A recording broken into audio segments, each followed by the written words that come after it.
Fear gan chéal. Fear a bhí ag dul go dtí an baile mór lá, fé dhéan mála mine. Bhain asil a bhí sé. Ros sé an siopa, dag sé an tasal taobh muid a ghoras an tupa, chuig sé isteach, agus cheannaigh sé an bhinn.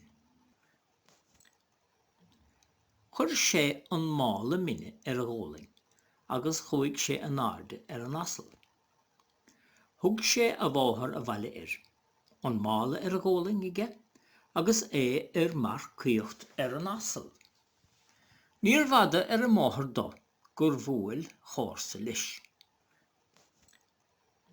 Stad an chársa. Díoch sé ar an asal, díoch sé ar an asal, díoch sé ar an mála. Chrum sé gáire.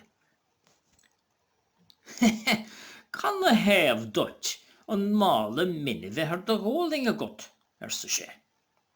Bheadh sé rám don asal, agus tá mé féinge úmpar, san fearr.